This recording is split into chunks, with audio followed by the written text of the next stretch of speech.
The RBA has increased the cash rate by 50 basis points. Let's have a look. Hello everyone, Florian.heise here, and welcome to another episode of HeiseSays. Grab your stein of coffee because, well, it's happened. They've done a significant increase to the cash rate. 50 basis points, everyone. Now remember when our governor said that rates weren't going to increase until 2024?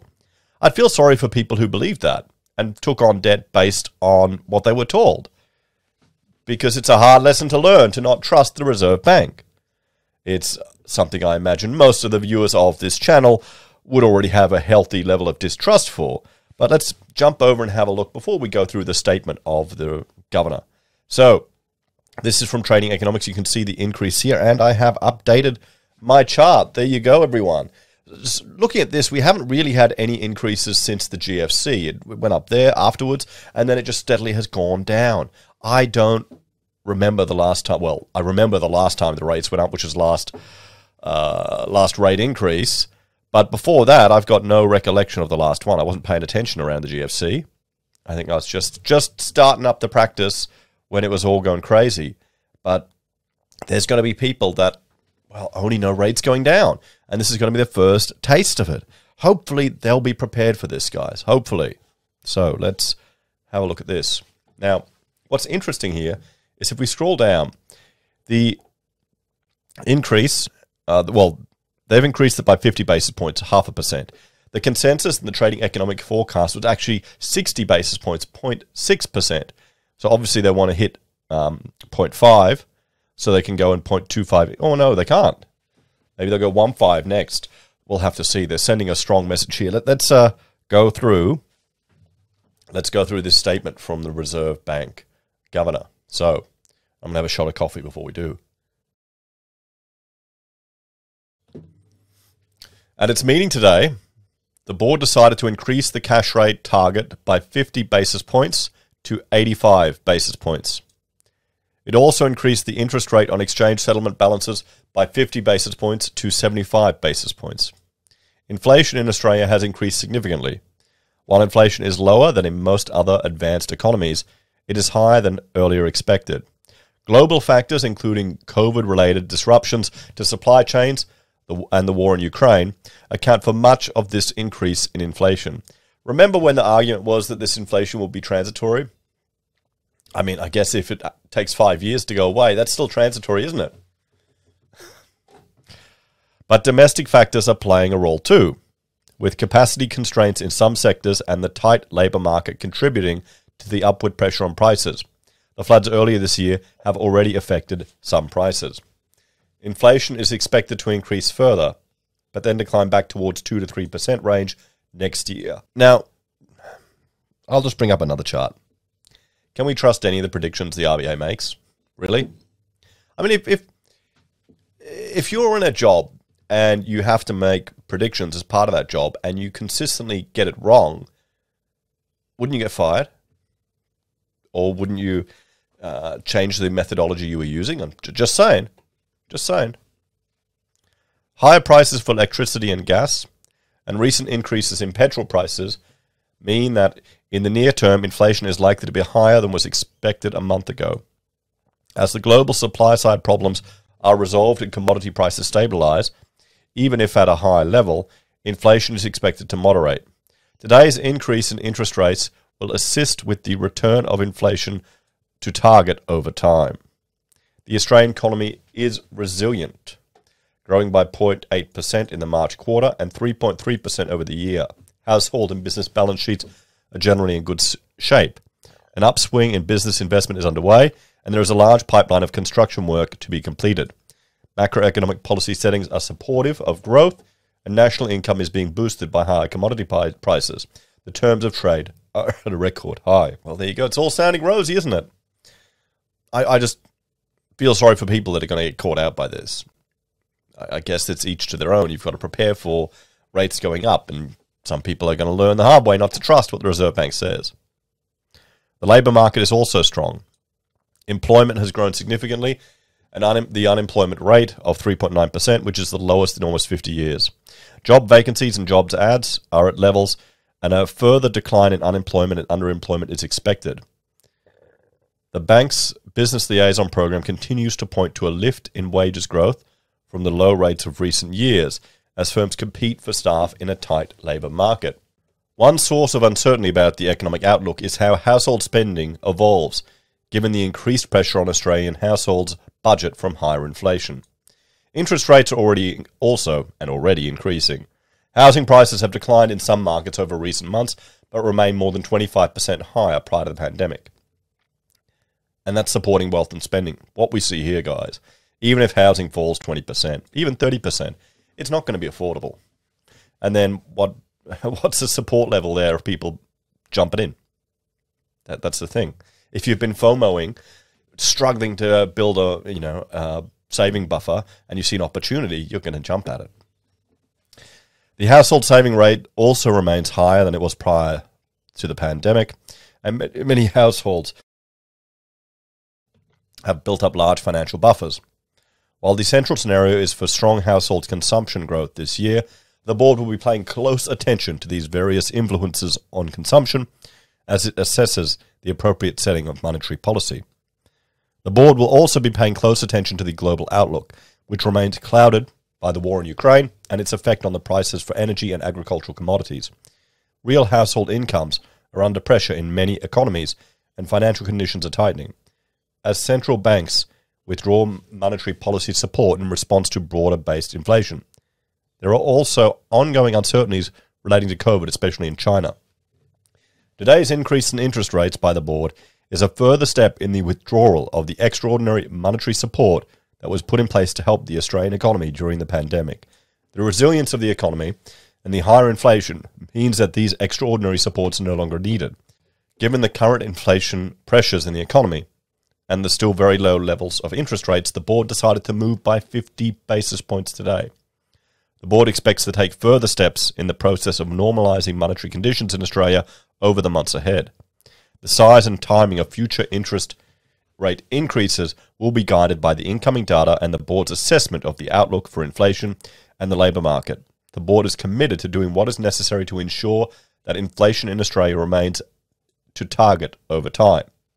So there we go, everyone. So what are the experts saying? I'm already getting media releases here, and we can see you've got an RMIT property expert available for comment. The RBA is on a definite pathway embarking on a series of contractionary monetary policies by increasing official cash rates. Putting the inflation pressure aside, the rise in the RBA cash rate will be translated into an increase in home mortgage interest rates. Undoubtedly, this will directly impact the home borrowers, as they will need to start paying a higher mortgage repayment as a result. Can they afford the higher payments in the midst of unprecedented inflation? Borrowing power of home buyers is simultaneously reduced, so perhaps it is prudent to assume some may not be able to. House prices in Sydney and Melbourne are already on the downward trend. We're quite certain that the negative impact on the home buyers' borrowing power will negatively impact the housing market buying activity. The reduced housing market buying activity should translate into reduced housing prices. So here we have claims that housing prices are going to fall. And I don't think anyone will be surprised about that. I think that's pretty obvious. But is it going to mean that we're going to actually see normal rates or affordable housing? It doesn't, guys. It means it'll shave off some of the insane price growth we've seen. We may go back 2 years, maybe 3 years in house price values. And let's have a look. We'll look at the asking prices in Sydney. So here I've got the Sydney asking prices, guys. And let's say we'll just do, what are we looking at here? 3-bedroom house. So if we go back, so what are we at? Hang on, what are we sitting at there? About 1.5. So we're back 150 grand. We're down, 10% cut. We're down to here. If we're off 300, we're back to 2020. We're off 300,000, so 20%. We go a bit further. There we go. To get to $1 million in Sydney, we'd have to go back,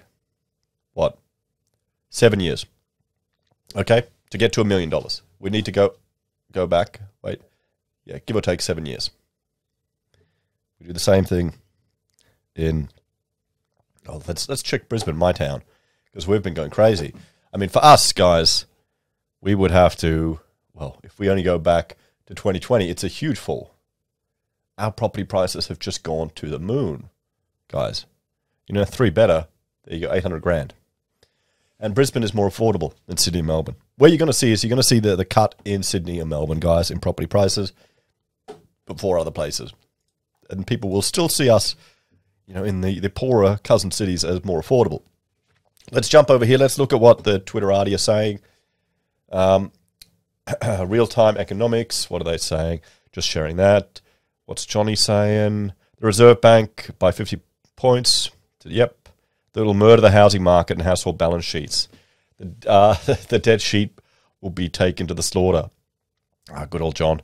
I mean, we're not at 3% yet, mate. Wait till we get to that.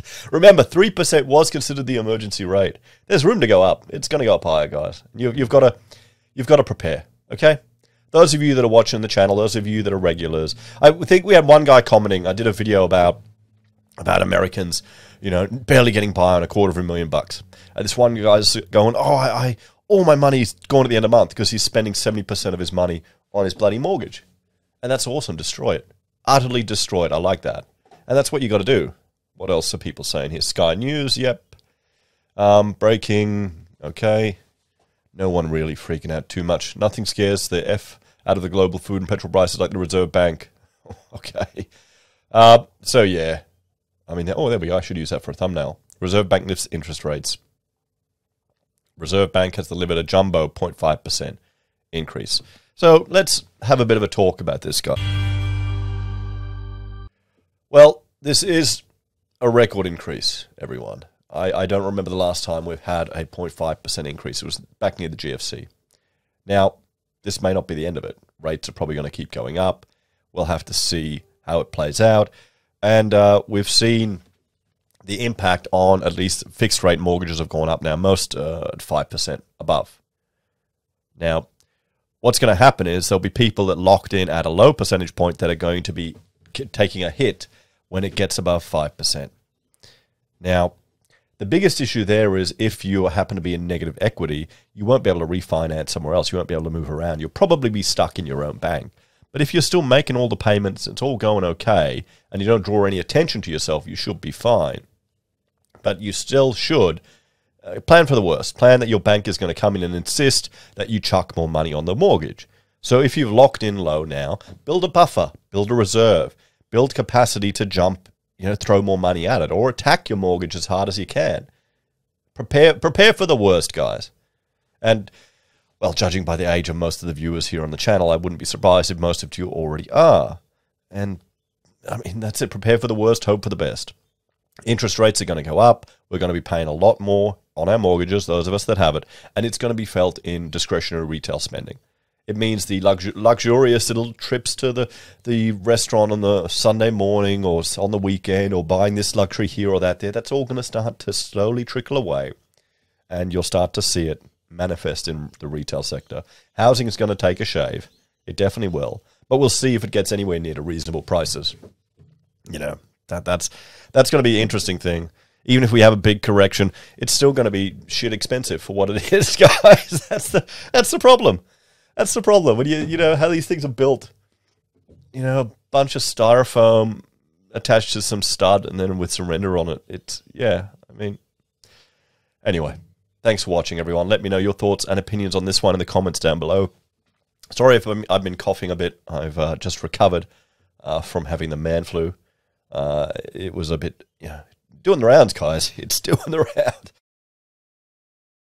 Really knocked me out yesterday. Anyway, take care. Have a great day. And, prepare for tough times. As always, thank you for watching. If you're a fan of the channel and want to support us a little bit extra, there are a few ways you can. You can financially support us via you joining us on YouTube or Patreon, or using any of our referral links from Amazon, eBay, Independent Reserve, or AussieBroadband, or you can contact us if you need any architectural support. Take care, guys, and I'll see you all in the next episode. I wonder if we'll get a 1% increase next time, or just 0.15, so they'll round it up to 1 and start going up from there. There you go. Well, they didn't go as high as Trading Economics forecast.